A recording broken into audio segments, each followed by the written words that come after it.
making stacks of G's, paying your investors with cancers growing in them Cree communities. All the while the world is drowning, trading fossil fuel carbon for them life-giving trees. Man, this world is in need of a revolution. My own personal story is one of, of memories of my childhood, being with my great-grandparents out on our trap line in northern Manitoba between Pugatawagan First Nation and Lynn Lake, with no roads, with no air traffic going over our land. And I remember my great-grandmother, making bannock on our campfire. I remember my great-grandfather and my uncles pulling up our fish net. And I just remember the abundance and the wealth that the land provided us and the happiness that we had. For me, the transition into the fight for economic and environmental justice, the fight against environmental injustice, well, you could say I was born into it, and that my pathway to where I am today was predetermined, by this government's economic policies.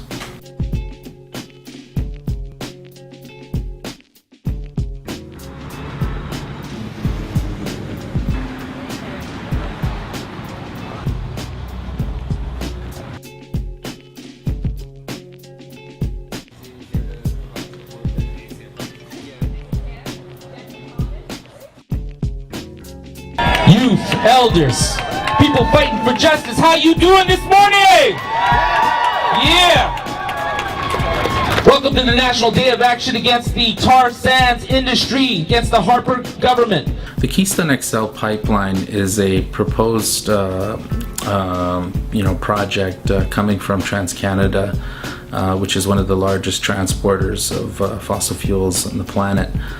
They are proposing to build a 1,900-mile pipeline from Hardisty, Alberta to Port Arthur, Texas. If built, this pipeline will result in a 30% increase in tar sands extraction. It will cross thousands and thousands of streams. It's not a question of if, but a question of when this pipeline ruptures. If we look at the Keystone #1 pipeline infrastructure, which went live last year, there's been 13 blowouts in 12 months. And this is coming, with the same reassurances from the same voices that are pushing for the Keystone XL.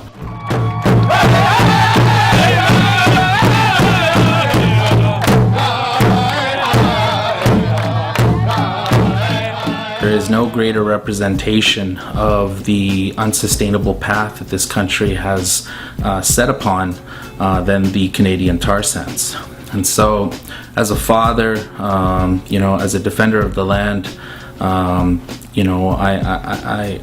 feel that we, as Canadian citizens, as First Nations, have a moral imperative to stand up and to fight to protect the sacredness of Mother Earth, to guarantee that our children and our children's children will have access to the same natural wonders and beauty. If you take a map of all of the 600 or so First Nations, all the Métis settlements and Inuit communities in this country, and you overlay that map with all of the mega hydroelectric development, all of the oil and gas development, tar sands included, and all of the mining and hydroelectric transmission lines, gas pipelines, oil pipelines, you will see that these development sites are all within 40 or 50 kilometers of one of our native communities. And so environmental racism is very much alive in Canada.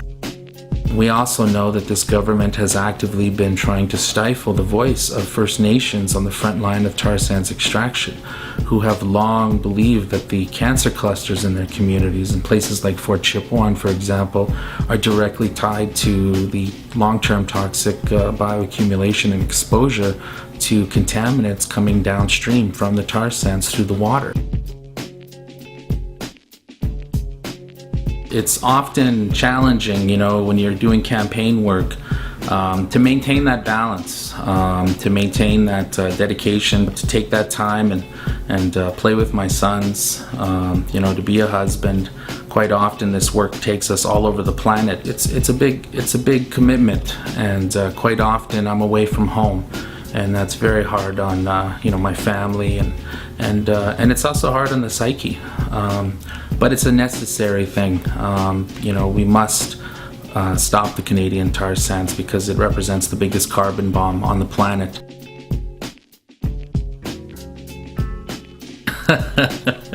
Well, I tell them that Daddy's going to fight some bad guys whenever I gotta be on the road, and so to them, I think I'm Spider-Man or Batman.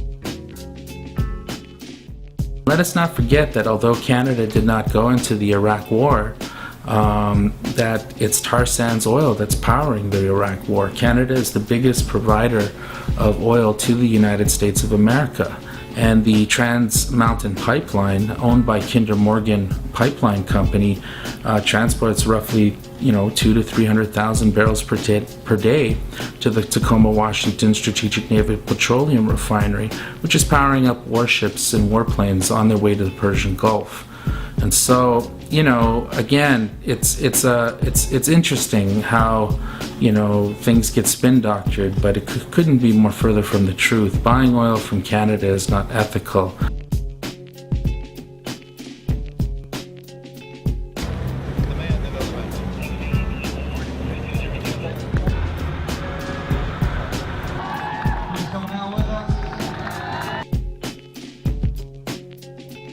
I've been writing environmental policy and lobbying politicians for over a decade, and that's not doing anything. Today was a success. Say what? We're so inspired by the over 200 people that have risked arrest today, that crossed that police line behind me and sent a clear message to Harper that the game is changing.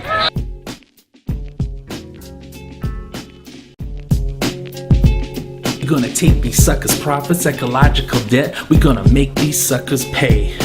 Gonna take this place alright, do it for my sons. I made them that promise at birth.